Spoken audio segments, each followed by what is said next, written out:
Donc l'idée, c'est de refaire un petit bilan sur le travail qu'on a fait ensemble, comment tu te sentais avant, qu'est-ce qui s'est passé, peut-être les prises de conscience. Enfin, vraiment, sens-toi libre de dire ce que tu as envie de dire, partager ce que toi tu as envie de partager. Alors les prises de conscience, c'est vrai que j'ai réussi à beaucoup plus m'affirmer, tu vois? Surtout, en termes de ce que j'avais envie de donner, tu vois? En termes de temps et cetera, tu vois? De me rendre compte que je pouvais donner de la qualité sans forcément, bah, avoir, des coachings tout le temps et cetera. Donc je me rends compte que plus mon agenda est vide, plus je suis contente comme ça. En fait, ça me permet aussi de beaucoup plus me repositionner sur les choses que j'ai envie dans la vie, tu vois? D'avoir beaucoup plus de liberté pour moi, que ce soit, de temps, surtout, tu vois? Financier aussi, parce que ça m'a permis de me positionner plus haut et de pas Mmh. avoir peur, tu vois? Je me sens à l'aise avec le prix que je demande maintenant, Mmh.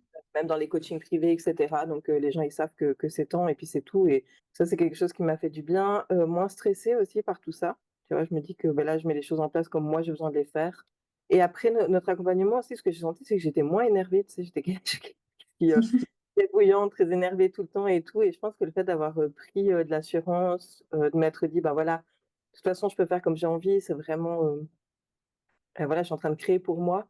Il y a aussi, tu sais, j'ai plus il y avait cette résistance avant où je regardais tout le temps ce que les autres faisaient, en me Mmh. disant: «Ah, moi j'aimerais faire pareil et tout» et en fait, je me dis: «Mais non, moi je fais à ma manière à moi, en fait». Tu vois ce que je veux Mmh. dire? Et puis, bah, il y a aussi cette prise de conscience du succès là, comme je t'avais dit, qui Oui. m'a fait beaucoup de bien, tu vois? Je pense que ça me mettait une pression énorme, en fait, sans m'en rendre compte au fond de moi. Et là, je me rends compte que pour moi, le succès, ouais, c'est pas forcément d'être vu et cetera. Pour moi, le succès, c'est vraiment plus, financier et liberté de temps. Moi, ce que j'ai envie, en fait, c'est d'avoir plus de temps donc clairement aussi, mes accompagnements, ils vont changer, ça va être beaucoup plus, automatique, automatisé. Ouais, ça m'a permis vraiment de prendre conscience de ça, en fait, que moi, c'était le temps qui était, le plus important pour moi. Ouais, Bien sûr, ouais. les finances aussi, hein, mais ce que je veux dire, c'est vrai que c'est vraiment le temps qui prend le dessus surtout. Oui, la qualité de vie, enfin moi je me rappelle de cette prise de conscience comme tu dis où en fait, de s'autoriser à créer la réussite telle qu'on la veut. On est tellement dedans, on baigne tellement dans les modèles, de ce qu'on voit autour de nous qu'on finit par croire que c'est le genre de réussite qu'on veut et on prend Ouais, pas le temps de quand on prend le recul, on se dit: «En fait finalement c'est pas ce que je veux. Moi ce que je veux», tu l'as dit, c'est plus de temps, c'est de faire ce que oui, c'est la franchement, vie. chose en train je suis en train de me délester, en fait, de toutes ces choses-là et d'essayer de faire à ma manière le plus simplement possible. C'est ça et revenir à l'essentiel et je pense qu'il y a aussi beaucoup de prise de conscience sur toi, la valeur que tu as portée en fait, Mmh. de ton histoire, que ta valeur elle est pas dans la quantité, mais vraiment dans la qualité parce que tu as une expertise vraiment extraordinaire. Il y a plein de casquettes, je pense que tu montrais peut-être pas parce que tu avais pas conscience qu'elles étaient pertinentes, mais en fait elles sont toutes, extraordinaires et elles font qui tu es et elles font ton approche unique de ce que tu fais. Déjà dans l'essence de ce que tu fais, c'est puissant, c'est très puissant.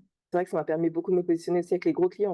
Tu vois, Mmh. typiquement la commune, et là, je me rends compte que c'est de plus en plus des gros clients aussi comme ça que je vais aller chercher, bah, focuser sur ce que j'aime bien, quoi. Je suis encore en train d'un petit peu de réfléchir à ça. Tu l'as dit, ce repositionnement, je pense qu'il a été clé, comme tu as dit, d'aller vers des clients qui, là, te payent voilà, le prix sans te broncher, Ouais, parce que toi aussi, tu as pris conscience de, ton expertise, que tu l'as mis à un certain niveau. ouais, non, ça m'a fait beaucoup, ouais, ça m'a fait vraiment du bien, en fait, d'arriver à faire ça. Mais c'est vrai que je me rends compte que simplifier, c'est compliqué. Le simple, c'est dur, c'est pas facile de faire les choses de manière simple, en fait. Donc Mmh. là, je suis vraiment en train de tout restructurer pour que ce soit beaucoup plus simple et plus juste pour moi. Donc ouais, il y a toute cette prise de conscience, qu'il y a autour de ça et puis je te dis ce qui m'a fait du bien, je crois que c'était de m'enlever ce poids-là la successful girl, tu vois? Comme tu vois partout, puis te dire: «Bah, c'est pas grave si je fais pas 1 million par mois et tout, tant mieux pour les autres» et puis, voilà, moi j'arriverai à ce que j'arriverai, je sais que je vais faire le maximum que je peux, puis Mmh. ça suffira, en fait. Il y a eu beaucoup de pression qui était liée à ça, hein. Ah ouais, ouais. Choix de simplicité et de liberté, je pense que c'est ça aujourd'hui la nouvelle success story. Et c'est là où on voit que, bah, ça vient toucher à, ce qu'on appelle le business model, enfin la façon dont tu diriges ton activité, mais que ça vient changer. Cette prise de conscience, elle vient changer quand même pas mal de choses. Bah oui, parce que tu vois, bah, là, on est au Laos parce qu'on a dû, partir pour notre visa là de Bali, tu vois? Mmh. Là, je me suis dit: «Mais bon, heureusement, tu vois, j'ai pu annuler justement l'atelier et tous ces trucs-là», mais en fait, j'ai adoré, tu vois, arriver là, puis me dire: «Bah, ouais, je peux louer une moto et tout ce week-end, j'ai pas ouvert mon ordinateur, j'ai à peine été sur mon téléphone». Tu vois ce que je veux dire? Et toute cette Mmh. pression, en fait, que je peux me dire: «Bah, voilà, je peux être où je veux dans le monde, en fait, sans avoir toute la pression derrière et c'est ce que je veux». Au final, c'est vraiment ce que je veux. Ouais, Tu vois? parce que nos besoins, ils évoluent aussi dans notre vie. On a des Ouais, saisons de vie qui sont différentes et nos besoins évoluent, et notre activité doit évoluer avec elle, en fait. ces choses-là, donc j'ai vraiment envie de quelque chose de beaucoup, beaucoup plus simple. Tu vois, enfin, c'est tellement inconscient, on va chercher quelque chose en pensant que ça va nous apporter quelque chose qui nous manque et alors qu'en fait, le travail, c'est de revenir sur: «Bah, non, en fait, qu'est-ce que j'ai vraiment envie?» Chaque étape, comme tu dis, on doit se délester de quelque chose pour revenir à soi et se reposer les mêmes questions. En fait, je me rends compte, je j'adore avoir mon agenda qui est vide. C'est terrible. C'est terrible, tu vois? Là, l'agenda s'était rempli en 2 semaines après atelier parce que, bah, justement, je devais prendre des trucs. J'ai dit à ma cliente, j'ai dit: «Non, je peux pas, en fait». J'ai dit: «Trouve quelqu'un d'autre». Ouais. Heu et puis d'avoir fait le message à tout le monde en disant: «Bah, moi, je peux pas vous prendre, j'ai pris que les clientes qui m'avaient vraiment demandé d'être avec moi», tu vois? Et d'avoir annulé après tout mon agenda. Puis j'ai senti ce truc et je me suis dit: «Mais en fait, c'est ça, j'ai pas envie». Moi, ça me stresse dès que je vois mon agenda qui est plein. Bah, c'est un luxe, hein. Moi, je vois ça comme le luxe ultime d'avoir le temps de faire ce qu'on a envie de faire parce que tu as été une femme, créative, tu as plein de projets aussi, tu as plein de choses que tu as envie de faire dans ta vie privée et pro, mais tu as plein de nouveaux projets qui, j'imagine, qui naissent et ça nécessite du temps. On peut pas créer quelque chose dans un agenda qui est déjà plein, en fait. C'est ça qui ralentit l'expansion en général. Ah ouais, non, non, moi, ça me fait tellement du bien. Là, tu vois, là, déjà, j'ai bloqué tous mes lundis, tous mes vendredis et puis tant pis, tu vois? Les gens, ils me disent: «Ah mais c'est difficile de prendre rendez-vous avec toi». Bah, c'est comme ça, tu vois? C'est pas Et ça, c'est un gros changement, mine de rien, parce que, au début de notre activité, c'est la priorité, c'est les ventes, c'est les clientes et il y a un moment où le shift se fait dans en fait, non, la priorité, c'est moi, mais ça change littéralement tout. C'est ah ouais, subtil, ouais. ça change tout, en fait. Ah ouais, ouais, je le sens même dans tu vois, dans ma relation. Bah, j'aurais jamais osé me positionner comme l'autre fois, tu vois? Pour l'atelier, je me serais excusée et tout. Mmh. Puis en fait, j'étais: «Ah bah non, c'est moi qui choisis en fait, comment je je donne ma formation». Tu vois, toutes ces choses-là et j'offre beaucoup plus que ce que j'ai fait et tout donc Et dans ta vie de femme, l'Alexandra d'aujourd'hui, en quoi elle est différente? bah, je suis plus à l'aise, tu vois? Je suis plus tranquille avec moi-même, c'est moins de stress en fait envers moi-même, je pense. Je Mmh. m'écoute plus, beaucoup plus, en tout cas au niveau du travail donc ça, ça fait vraiment du bien. Projets alors qui sont en cours, ils sont encore tu veux en parler ou pas pour les personnes qui voudraient, travailler avec toi ou alors tu dévoileras un petit peu plus, en Bah, janvier? oui, là, bah, tu vois, je vais avoir Rose Lavie donc qui va continuer ça, je pense. Je suis en train d'ouvrir aussi un, comment on appelle ça? Un membership pour les gens, tu vois, pour être soutenus tout le temps, donc à petit prix. Parce que moi, c'est en fait, ce que j'aimerais bien, tu vois, c'est vraiment créer quelque chose que moi, j'aurais pu me permettre, comme je t'avais dit quand j'étais jeune, que je me lançais, voilà.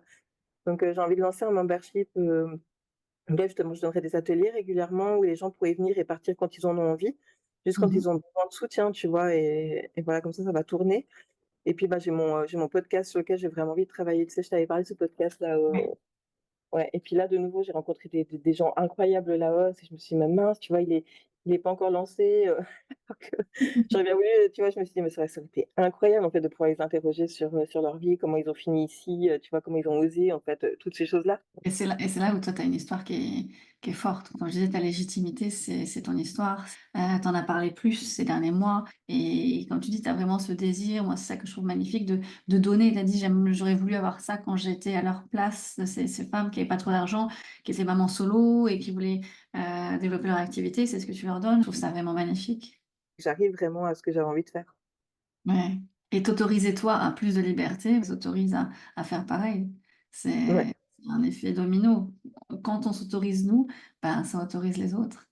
Est-ce que tu veux rajouter quelque chose ou que, bah, que les filles qui regarderont ça, il faut qu'elles foncent. En tout cas, moi, ça m'a fait beaucoup, beaucoup de bien sur, mmh. ma prise de conscience de moi-même. Je pense que c'était ça qui me manquait, tu vois? Une fois quand tu pars trop dans les espaces des autres parce que tu as envie de faire comme elles et cetera, il y a un moment donné où tu es plus toi-même dans tes espaces, en fait. Ça, c'est juste et je crois comme beaucoup d'entrepreneurs, tu as fait beaucoup d'accompagnement, beaucoup de formation, de coaching et cetera. Qu'est-ce que tu as eu besoin de comprendre pour justement réussir à revenir à toi? Bah, je pense que, tu vois, les échanges, le fait, tu vois, de me rendre compte que je pouvais le faire comme j'avais envie, Mmh. sans qu'on tu vois, dans les autres coachings, on te comme tu disais, tu sais, avant, on t'oblige à faire des publications sur certains groupes. On dit: «Ah mais il faut faire comme ça», puis il y a pas d'autre manière, alors qu'il y a plein de manières différentes et cetera et donc il y a un moment donné où tu sens que ça coince un peu, mais tu y vas quand même en disant: «Bah, voilà, c'est vrai que, bah, cette personne arrive à faire, 20-30 000 cas par mois, donc bah, je devrais peut-être l'écouter», tu vois? Et en fait, que tu sens que tu es pas aligné et toutes ces choses-là, donc le fait d'oser prendre position, de qui tu es, de ce que tu as envie de faire, ça fait du Mmh. bien. Ouais. C'est vraiment, c'est une délivrance. Tout est possible, en fait. On nous fait croire qu'il y a certaines voies, qu'il faut faire certaines choses pour réussir, en fait, enfin, et encore une fois, à définir la réussite. Qu'est-ce que moi, j'estime comme une réussite?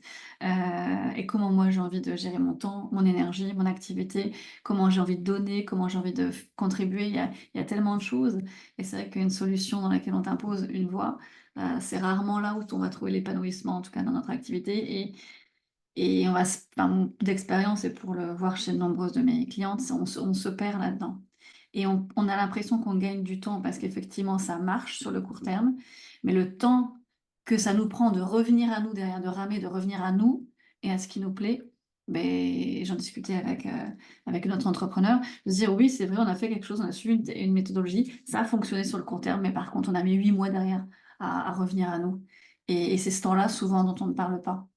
Ce temps Ouais, perdu à revenir à soi et on culpabilise de dire: «Ouais, mais comment ça se passe? J'ai be» bah, ouais, mais c'est parce qu'on s'est tellement perdu dans les accompagnements que, bah, à un moment ou à un autre, ça demande du temps de revenir à soi.